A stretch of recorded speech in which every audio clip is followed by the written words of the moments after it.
बिस्मिल्लाहिर्रहमानिर्रहीम। अस्सलाम वालेकुम डियर स्टूडेंट्स उम्मीद करता हूँ कि आप लोग सभी बखैर वफ़ियत होंगे। तो आज की इस वीडियो के अंदर हम लोग 10th उर्दू के सबक नंबर 10 बाबल के खंडर इस सबक की मशक मुकम्मल करेंगे। तो जो बच्चे चैनल पे नए हैं वो लाजमी तौर पे चैनल को सब्सक्राइब कर लें ताकि मज़ीद इस तरह की एजुकेशनल वीडियोज़ बआसानी आप लोगों तक पहुँच सकें।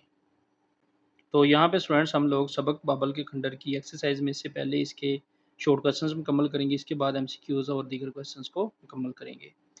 नंबर 1 शॉर्ट क्वेश्चन है, बाबल शहर की क़दामत के बारे में क्या कुछ बयान हुआ है? इसका आंसर पेज 74 पर दिया गया है। शॉर्ट क्वेश्चन 1 का आंसर स्टूडेंट्स आप लोग पेज 74 से यहाँ से मुकम्मल करेंगे। जहाँ 18वीं सदी कबल मसीह यानी अब से 3700 बरस पहले शहनशाह हम्मुरबी ने सोसाइटी के लिए वो दस्तूर और कवानीन बनाए थे। यहाँ से लेके यहाँ तक लिखेंगे और इसके बाद ये 3 लफ्ज़ लिखेंगे और बाद में ये लिखने के बाद यहाँ से शुरू करेंगे। 7वीं सदी कबल मसीह के ताकतवर शहनशाह बहर नसर ने इसे दोबारा बामे अरूज पर पहुँचा दिया। यहाँ से लेके यहाँ तक लिखेंगे, उसके बाद ये 3 लफ्ज़ लिखने के बाद यहाँ से लेके यहाँ तक शॉर्ट क्वेश्चन नंबर 1 को मुकम्मल करेंगे। शॉर्ट क्वेश्चन नंबर 2, बाबल के कुएं में 2 फरिश्तों को क्यों लटकाया गया था? इसका आंसर पेज 74 पर दिया गया। शॉर्ट क्वेश्चन 2 का आंसर स्टूडेंट्स आप लोग पेज 74 से यहाँ से शुरू करेंगे। बाबल जहाँ वो कुआं था जिसमें 2 फरिश्तों हारूत और मारूत को किसी गुनाह की पदाश में उल्टा लटका दिया गया था। इसकी कहानी ये है कि खुदावंद ताला ने इन फरिश्तों को अहले बाबल की याशियों और बदमालियों की इंस्पेक्शन यानी मुआयने के लिए भेजा था, मगर बाद में वो खुद इसी चक्कर में फंस गए, जैसे आज भी बहुत से महकमों के इंस्पेक्टर फंस जाते हैं।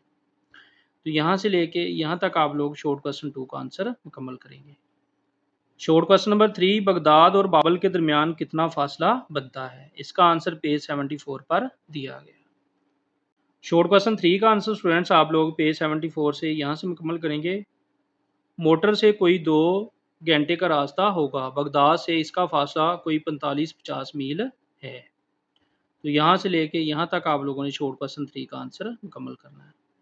शॉर्ट क्वेश्चन नंबर 4, हम्मुरबी कौन था और इसका कारनामा क्या समझा जाता है?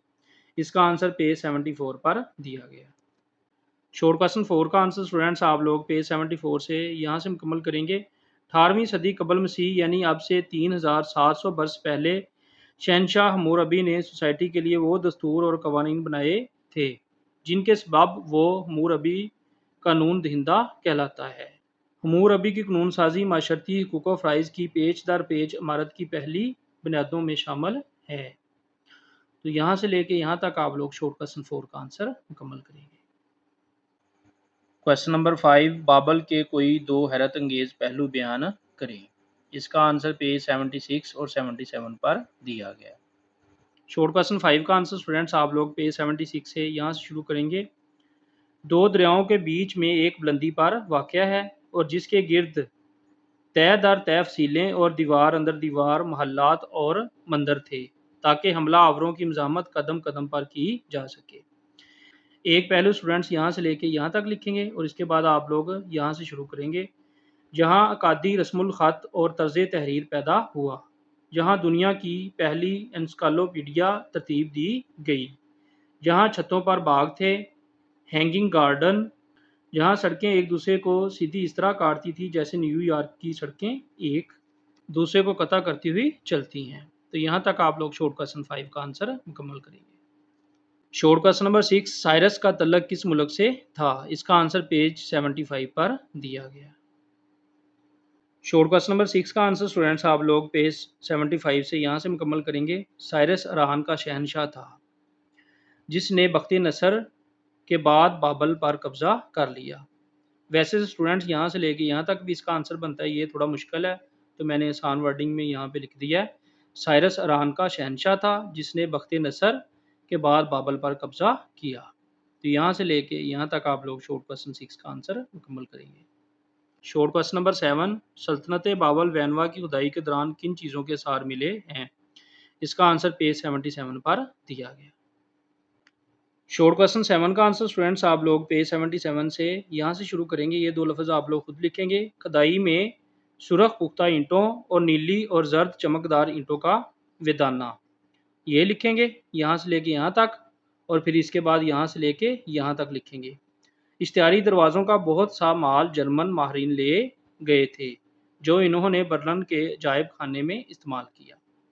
तो यहाँ से लिखेंगे खुदाई में सुरख पुख्ता ईंटों और नीली और जर्द चमकदार ईंटों का विदाना मिला। ये लिखने के बाद यहाँ से लेके यहाँ तक लिखेंगे। शॉर्ट क्वेश्चन नंबर 8, सबक बाबल के खंडर जमीलुद्दीन आली की किस किताब से लिया गया है? इसका आंसर पेज 77 पर दिया गया। तो स्टूडेंट शॉर्ट क्वेश्चन 8 का आंसर आप लोग लिखेंगे दुनिया मेरे आगे। ये किताब का नाम है जिसमें से बाबल के खंडर सबक लिया गया है, दुनिया मेरे आगे।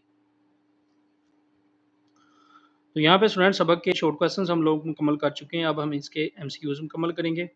नंबर 1 एमसीक्यूज है, बाबल दो दरियाओं के दरमियान वाक़या है। तो इसका स्टूडेंट्स जीम आंसर दुरुस्त है, दजला और फरात।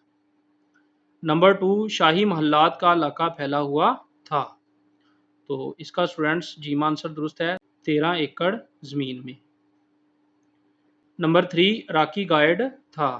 इसका दाल आंसर दुरुस्त है, मखतूबुल हवास। नंबर 4 बख्ते नसर था। तो इसका स्टूडेंट्स दाल आंसर दुरुस्त है, दहरिया। नंबर 5 बाबल में सिकंदर आज़म ने जश्न मनाया। इसका जीम आंसर दुरुस्त है, 3 दिन 3 रातें।